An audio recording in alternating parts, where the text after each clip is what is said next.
Nah, saya beri judul ini perselingkuhan ya. Kenapa diberi judul perselingkuhan? Karena ini hubungan yang terlarang.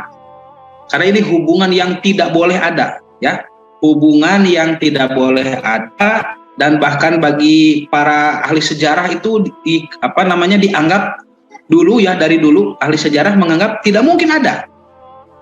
Ya, tidak mungkin ada antara Kristen dan Yahudi yang bekerja sama. Karena kalau kita paham sejarah Yahudi dan paham sejarah Kristiani, selama 2000 tahun mereka itu saling bermusuhan, Pak. Ya, saling bermusuhan. Nah, kenapa materi ini menjadi penting ya, perselingkuhan Kristen Barat dengan Yahudi Eropa? Nanti kita lihat petunjuknya di dalam Al-Quran. Ternyata kitab Al-Quran sudah menubuatkan akan kemunculan gerakan ini. Itu luar biasanya Al-Quran. Jadi siapapun yang ingin mencari petunjuk dari Al-Quran memang akan menemukan petunjuk itu. Termasuk kami para pengkaji ilmu eskatologi Islam ya. Ilmu eskatologi Islam itu banyak mendapat petunjuk dan dari Al-Quran dan Sunnah. Makanya benarlah firman Allah di dalam surah An-Nahl ayat 89 yang mengatakan bahwa Quran itu tibyanan likulli syai'in, mampu menjelaskan segala sesuatu. Segala sesuatu yang membutuhkan petunjuk begitu. Nah, jadi Bapak dan Ibu yang dirahmati Allah, bahasan kita hari ini insya Allah ya, judulnya ini. Lalu kenapa materi ini menjadi penting? Nah, ini menggali lebih dalam tema yang pernah disampaikan pekan lalu ya, terkait dengan isu pluralisme agama. Supaya lebih mantap kita memahami ya isu pluralisme agama yang merupakan bagian dari liberalisasi Islam, dan liberalisme itu bagian dari sekularisasi ya, sekularisme, dan itu adalah tangga yang disiapkan oleh iblis untuk menyesatkan umat manusia, dan pernah menyesatkan juga bapak ibunda kita dulu, Adam dan Hawa, dengan pandangan yang sama ya, sekularisme, yang mana kita sekarang coba perbincangkan akar rumputnya nih, akarnya dari mana ini ya, kenapa nanti ada orang-orang sekuler, orang liberal itu dari mana? Karena ternyata ini adalah ideologi yang bukan berasal dari dunia Islam ya, tetapi berasal dari dunia Barat. Nah, jadi kebutuhan materi ini ya penting karena kita akan mengkaji dari manakah asalnya isme-isme tersebut. Mari kita lihat dulu terkait dengan perselingkuhan ya, yang saya tadi sebutkan, perselingkuhan antara Yahudi dan Nasrani. Kenapa ada orang-orang Kristen yang bersedia membantu sebagian orang Yahudi? Itu kenapa? Karena mereka sudah menjadi sekuler, sudah menjadi liberal. Begitu jawabannya. Jadi orang-orang yang sekuler, yang liberal itu di setiap agama ya, di agama manapun, kalau ada Islam mengaku Islam liberal, kalau ada Kristen, Kristen liberal, kalau ada Yahudi, Yahudi liberal, itu kan ada ya, semuanya ada. Islam liberal ada, Kristen liberal juga ada ya, kemudian Yahudi liberal juga ada.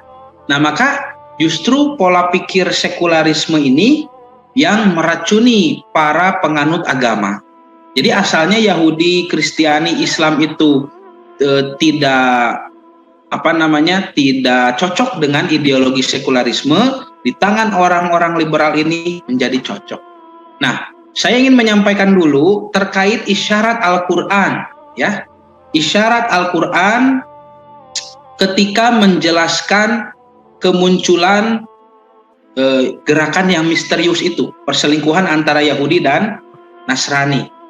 Di surah Al-Maidah ayat 51 Bapak Ibu. Nah, ini banyak orang ya, mohon maaf, yang gagal fokus begitu. Kalau saya sebutkan ya gagal fokus ketika membahas Al-Maidah 51. Kenapa disebut gagal fokus? Disangkanya Al-Maidah 51 itu adalah ayat tentang haramnya mengangkat pemimpin saja ya.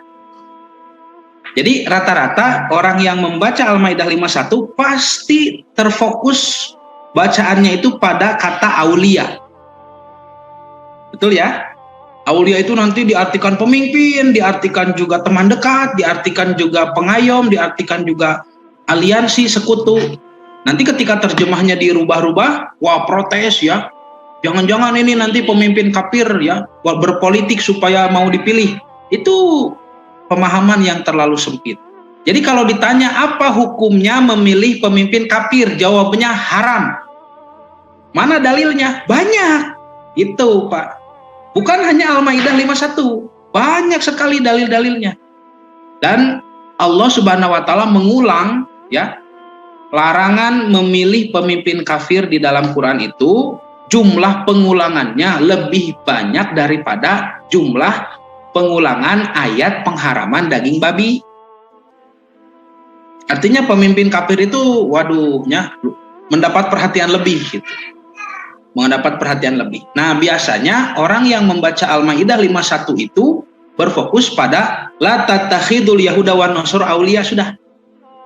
Jangan menjadikan Yahudi dan Nasrani sebagai wali, pemimpin.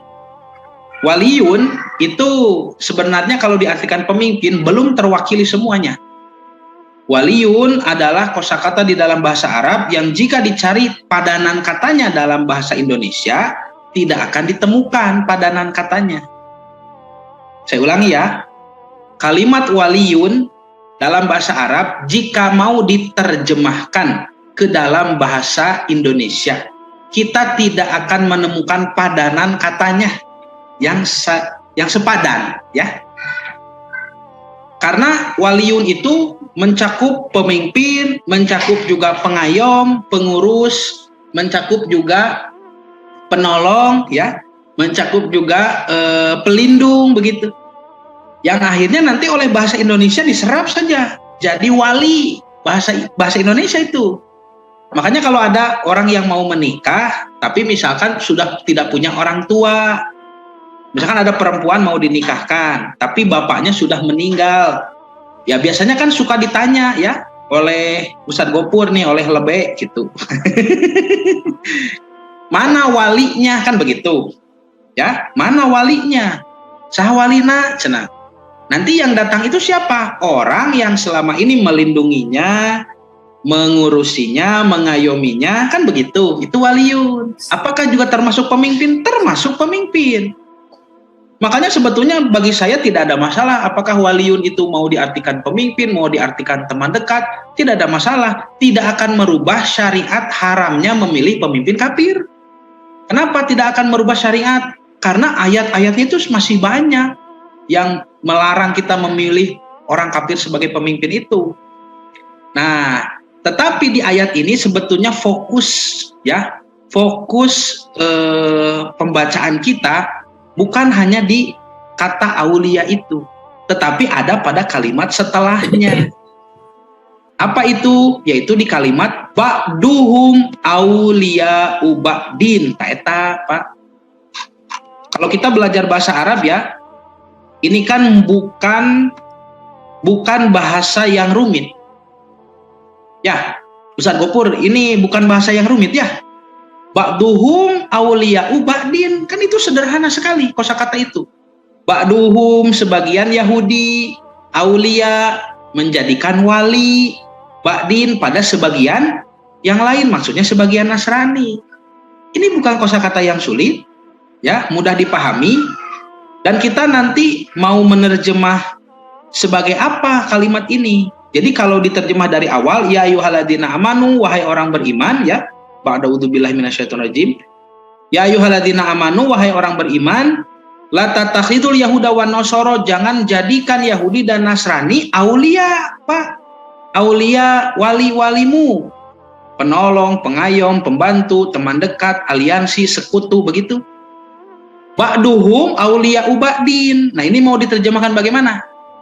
Apakah mau diterjemahkan sebagai sifat dari Yahudi dan Nasrani yang sebelumnya? Berarti tidak boleh membantu itu saling menolong dengan Yahudi dan Nasrani yang satu sama lain saling menolong, mengangkat pemimpin.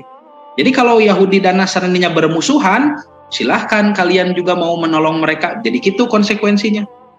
Atau ini menunjukkan kepantasan. Ba'duhum li'u ba'din itu pantasnya kalau Yahudi mau saling memilih pemimpin dari agama lain itu dengan Nasrani. Nah itu nanti dua jenis terjemahan itu akan kita temukan baik di terjemahan Depag atau di terjemahan versi yang lain seperti Tafsir Al-Furqan Ahsan ya, tulisan guru kami. Nah, ba'duhum auliya'u ba'din. Setelah dikaji, bapak dan ibu mau mengambil terjemah yang mana? Mau sebagai sifat, tidak boleh mengangkat Yahudi dan Nasrani sebagai wali itu. Yahudi yang mana? Nasrani yang mana? Yaitu Yahudi dan Nasrani yang satu sama lain saling mengangkat pemimpin. Mau begitu silahkan. Atau mau menyebut tidak boleh mengangkat pemimpin dari Yahudi dan Nasrani karena Yahudi dan Nasrani itu pantasnya mereka mengangkat pemimpin satu sama lain. Itu silahkan. Nanti berbagai macam penafsiran, penerjemahan kita akan temukan. Yang jadi masalah, ini poinnya satu nih. Mau terjemahan yang manapun yang diambil, poin pentingnya apa? Poin pentingnya adalah mana buktinya? Ada sebagian Yahudi yang bekerja sama mengangkat pemimpin menjadikan wali kepada sebagian Nasrani. Buktinya mana? Ini tidak mungkin ada. Kalau orang yang mengkaji sejarah Yahudi, mengkaji sejarah Nasrani, itu pasti aneh baca ayat ini. Oh, udah mual ayat tuh Yahudi ngangkat pemimpin yang Nasrani saling mengangkat pemimpin, mual ayat gitu Pak. Karena di dalam Quran pun dijelaskan bahwa mereka itu saling bermusuhan. Tinggalin surah Al-Baqarahnya. Wa qalatil yahudu laisatin nasara ala syai'in. Wa qalatil nasara laisatil yahudu ala syai'in. Kata orang Yahudi, oh Nasrani itu bukan begini, bukan begitu. Kata Nasrani, oh si Yahudi itu bukan begini, bukan begitu. Wahum yatslunal kitab, padahal mereka sama-sama membaca kitab suci. Jadi mereka tuh saling berdebat, saling bermusuhan, bahkan mohon maaf saling membunuh. Ya.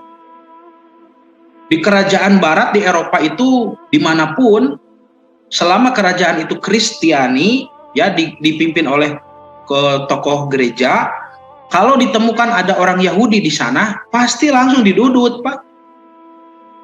Itu terjadi dari zaman Nabi Isa alaihissalam sampai zaman kita. Ini sudah 2000 tahun bermusuhan. Kenapa mereka bermusuhan? Akidahnya ini beda. Kata Yahudi, Kristen itu ciptaan Isa putra Maryam, ya, si Al-Masih gadungan. Begitu kata orang Yahudi. Orang Yahudi itu Pak benci sekali kepada Nabi Isa karena dianggap provokator dulu kan, dianggap provokator di Yerusalem itu Nabi Isa ya.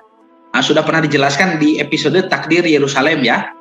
Kalau Bapak dan Ibu mau mengkaji lebih lanjut, silahkan lihat videonya nanti rekamannya di YouTube ada ya, Takdir Yerusalem. Nah, maka Nabi Isa itu dianggap provokator, tidak punya bapak, dianggap anak pezina, ya. Siti Maryamnya juga dianggap berzina, lalu dianggap penganut ilmu sihir, dan dianggap mengaku sebagai anak Tuhan, kan begitu. Yang akhirnya nanti dilaporkan kepada Kekaisaran Romawi, lalu Kekaisaran Romawi mengabulkan permintaan orang-orang Yahudi, karena orang Yahudi di Yerusalem itu beres, rapih, bayar pajaknya. Jadi ditangani, akhirnya minta dihukum, ditangkaplah Nabi Isa lalu dihukum dengan hukuman penyaliban sesuai permintaan Yahudi.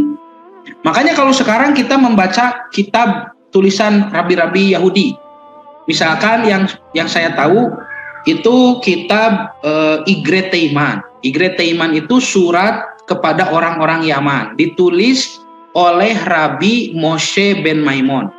Kalau orang Barat menyebutnya Maimonides ya. Moshe ben Maimon itu menyebutkan di dalam kitab Igre Teiman, Yeshu Hanotsri, Isa orang Nazaret. Itu kalau menyebut nama Nabi Isa, kesananya pasti disertai kutukan. Disebutkan Shehuk et Mots, semoga tulangnya diremukkan, begitu. Kalau kita kan menyebut nama Nabi Isa, kesananya ada doa ya, alaihi salam, begitu. Tapi kalau orang Yahudi mendoakan keburukan kepada Nabi Isa alaihissalam. Nah ini menunjukkan saling membenci. Yahudi itu benci sekali ajaran Kristen. Bagaimana sekarang dengan orang Kristen? Orang Kristiani juga sebetulnya benci sekali Yahudi. Kenapa? Karena menurut mereka Yahudi adalah bangsa yang bertanggung jawab terhadap kematian Tuhan kami, Tuhan Yesus, kan gitu, Pak.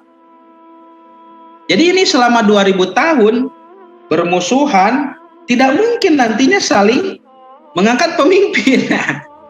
Bagi orang yang mengkaji sejarah Yahudi dan Nasrani, ini pasti aneh. Oh, kenapa Al-Quran mengatakan demikian? Tapi ini masalahnya adalah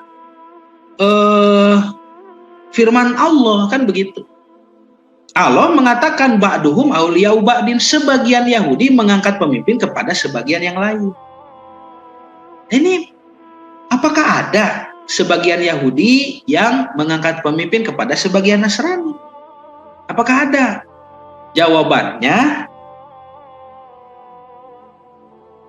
pengangkatan ya atau persekongkolan Yahudi ya, pengangkatan pemimpin antara Yahudi dan Nasrani yang melupakan sekaligus melupakan permusuhan mereka ya, melupakan permusuhan mereka selama 2000 tahun baru terjadi di zaman kita sekarang, yaitu pada gerakan Zionis. Gerakan Zionis adalah gerakan yang diprakarsai oleh Yahudi Eropa yang bersekongkol dengan Kristen Barat. Dan nanti juga ada orang Islam ya. Jadi gerakan Zionis itu Pak, gerakan yang betul-betul sekuler ya Pak. Teu aya nya tos tidak mengindahkan lagi kitab suci. Meskipun mereka menjadikan dalil nanti untuk kepentingan tertentu ya dalam berpolitik. Dan termasuk Islam Zionis. Muslim Zionis itu ada Pak ya, ada. Dan kita sangat menyayangkan. Nah, maka bagaimana ancaman Allah? Lihat Pak ini di ayatnya. Wa may yatawallahu minkum fa innahu minhum. Dan barang siapa yatawallahu menjadikan wali kepada mereka, minkum di antara kalian, hei ya ayyuhalladzina amanu, hei orang yang beriman, fa innahu minhum, maka dia orang beriman yang membantu mereka itu minhum, di mata Allah bagian dari mereka, dari Zionis itu. Innallaha la yahdil qaumaz zalimin, Allah tidak memberikan petunjuk kepada kaum yang zolim. Ini kezoliman disebut menjadi penutup ayat dan menjadi ciri gerakan mereka. Gerakan Zionis itu gerakan kezoliman. Nah ini Bapak Ibu, jadi kalau ditanyakan apakah gerakan Zionis ada di dalam Al-Quran, jawabannya ada. Tetapi tentu saja tidak disebut Zionis begitu ya, atau tidak disebut Zionis bahasa Arabnya Suhyun ya, Suhyuniyah. Tidak ya, tidak disebut Suhyuniyah. Kenapa? Karena Quran itu tidak, kalau menjelaskan orang-orang yang punya akhlak jelek tidak disebut namanya, tapi disebut sifatnya atau gelar ya. Seperti Fir'aun itu gelar, Namrud itu gelar ya. Haman itu gelar, Abu Lahab kan gelar, semua itu. Kalau menceritakan tokoh-tokoh yang solih ya, yang harus kita teladani, itu disebut nama para nabi 25. Kemudian Maryam, Luqmanul Hakim, Imron, itu nama disebut. Tapi kalau menjelaskan akhlak buruk disebutnya gelar ya, atau sifat. Kenapa? Berarti Allah tidak benci personalnya, tidak. Allah itu tidak membenci dia sebagai manusia, tidak. Yang Allah benci itu akhlaknya. Itu satu ya, hikmah penyebut tidak disebut nama asli. Yang kedua, bisa jadi di masa depan ada orang juga yang sama sifatnya seperti dia, gitu. Seperti orang yang buruk ini, seperti Fir'aun misalkan. Aya tuh Fir'aun ayeuna di zaman modern, aya kan? Yang nanti mengaku Tuhan, negara adik kuasa yang ingin disembah oleh semua negara. Nanti presidennya kan berkelakuan menginginkan seluruh negara itu tunduk kepadanya. Kita kan minta dipertuhan ya. Apalagi nanti kalau Israel sudah dalam puncak pembangunannya ya, sudah menjadi negara adik kuasa. Israel itu kan nanti menggantikan Amerika sebagai negara adik kuasa. Muncul itu pemimpin Israel yang menginginkan negara itu hanya satu, mata uangnya nanti satu ya. Nah itu dia nanti yang mengaku sebagai Al-Masih, dan dia nanti yang mengaku sebagai Tuhan, sama seperti Fir'aun ada ya. Nah itu Bapak Ibu, jadi Al-Quran menyebut tentang gerakan Zionis tidak dengan namanya langsung, tapi dengan sifat nih, karakternya. Ba'duhum awliya'u ba'din, sederhana Pak. Kosakata yang Allah sajikan untuk membongkar gerakan mereka sederhana. Sebagian mereka mengangkat pemimpin kepada sebagian yang lain. Tuh, cuman ka urang ngajak mikir Quran teh gitu. Aya mu anu kieu. Saya yakin para ulama di zaman klasik seperti Imam Ibnu Katsir, Imam At-Tabari, Al-Maraghi, Al-Qurtubi pasti ngahuleng Pak. Dan moal aya gerakan nu kieu, sebagian Yahudi dengan sebagian Nasrani mengangkat pemimpin. Pan musuh gitunya, pan musuh-musuhan. Musuh-musuhan teh Pak siga urang jeung Syiah gitu. Tidak mungkin bersatu. Bagaimana bisa bersatu? Kita menghormati sahabat, mereka mencaci maki sahabat. Wah, mungkin ngahiji. Yang satu menghormati Nabi Isa, yang satu mencaci maki Nabi Isa. Itu tidak akan bersatu ya akidahnya. Tetapi ini firman Allah, masalahnya begitu. Ya. Makanya fenomena ini baru bisa dipahami di zaman kita, Bapak Ibu ya. Di zaman ketika Zionis berusaha menguasai dunia dan diprakarsai oleh sebagian Yahudi Eropa yang melupakan permusuhan dengan sebagian Kristen Barat. Makanya saya sebut tadi perselingkuhan gitu Pak ya. Perselingkuhan. Ini hukumannya berat. Barang siapa yang membantu pergerakan itu di antara kalian, maka Allah akan menganggapnya seperti bagian mereka. Iya berat. Banyak negara-negara Islam yang membantu gerakan Zionis, berat. Kita berbicara negara Islam yang membantu gerakan Zionis itu berbicara politiknya ya, bukan berbicara akidah masyarakatnya.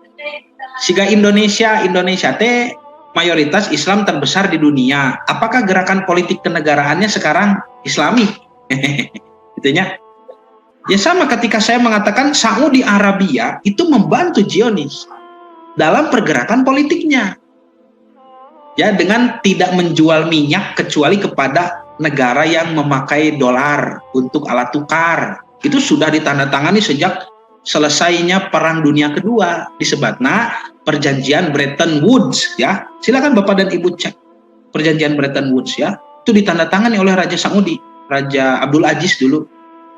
Kalau ada orang yang mau beli minyak tidak pakai dolar, tidak akan tidak akan dilayani. Mau diladangan. Makanya semua negara kan di zaman industri seperti ini Pak butuh minyak atau. Jadi mereka secara terpaksa menukarkan uang mereka ke dolar dulu, ya ditukarkan dulu ke dolar, lalu beli minyak ke Saudi. Ini baru dilayani. Maka Amerika melihat banyak negara yang membutuhkan dolar, naikkeun we nya. Harga dolarna naik, geus pada butuheun, itu dibeli ya. Karena dulu kan Presiden Soekarno itu berusaha untuk membeli minyak pakai rupiah. Nah, kata pemerhati hubungan internasional, kalau Indonesia dulu berhasil membujuk ya, lewat Presiden Soekarno berhasil membujuk Saudi untuk menjual minyaknya khusus nih bagi Indonesia hanya dengan rupiah, wah Indonesia sekarang sudah kaya raya luar biasa. Ya, moal aya di urang nu kalaparan, nu hese damal moal apa. Wah, urang teh jadi juga di Dubai gitu, Pak. Juga Uni Emirat Arabnya. Nah, jadi ini Bapak Ibu ya. Makanya nanti ada jamaah yang protes misalkan, Pak Ustadz cenamanya maknya Arab Saudi ngabantusan Zionis eta teh negara nabi cenah. Ya ini berbicaranya gerakan politik, bukan berbicara masyarakatnya. Kan di sana katanya banyak syekh, banyak ulama, betul. Tapi yang saya maksud Arab Saudi membantu gerakan Zionis itu gerakan politiknya, ya. Dan satu-satunya raja Zionis yang bisa kita puji dan kita doakan itu Raja Faisal, ya. Raja Faisal mah hebat, Pak. Sampai kan mengembargo minyaknya ke Amerika. Raja Faisal itu sampai mengajak perang kepada Zionis dan sudah diperangi itu. Israel itu pernah diserang oleh persekutuan antara Arab dengan Saudi ya, Saudi dengan Mesir dan Lebanon itu menyerang Israel. Akhirnya bagaimana Raja Faisal? Beliau wafat dibunuh. Di mana dibunuhnya? Di istana sendiri. ya, maksudnya di kerajaan, di dalam negara sendiri. Itu kehebatan Intel zaman dulu sudah begitu, ditembakkan di kepala dan di dadanya oleh orang yang berpura-pura menjadi tamu dari Kuwait, ya, masuk ke rombongan tamu Kuwait, ternyata bawa pistol, ditembak Raja Faisal. Nah, nya ayeuna Raja Salman rada mending lah gitu, rada mendingnya. Meskipun kurang puas orang teh karena kebijakan anak, karena terlalu cicing gitu, cicingan. Yang paling mengkhawatirkan adalah pengganti Salman nanti. Pengganti Raja Salman itu, waduh, power lah. Ya, Muhammad bin Salman itu, saya punya videonya sampai beberapa tahun ke belakang ya, berapa tahun, setahun atau 2 tahun ke belakang, dia meresmikan diskotik, Pak. Meresmikan diskotik, itu sambil minum-minum, dan yang mengantarkan minuman itu perempuan yang tidak pakai busana. Ya, pakai bikini begitu. Lalu nanti diresmikan di panggung, bendera Saudi dikibar-kibar, itu dikibarkan oleh perempuan yang memakai busana minim, ya. Bahkan tidak berbusana lah gitu ya, pakai dalaman, ya. Power tanung kemanu Muhammad bin Salman maduh.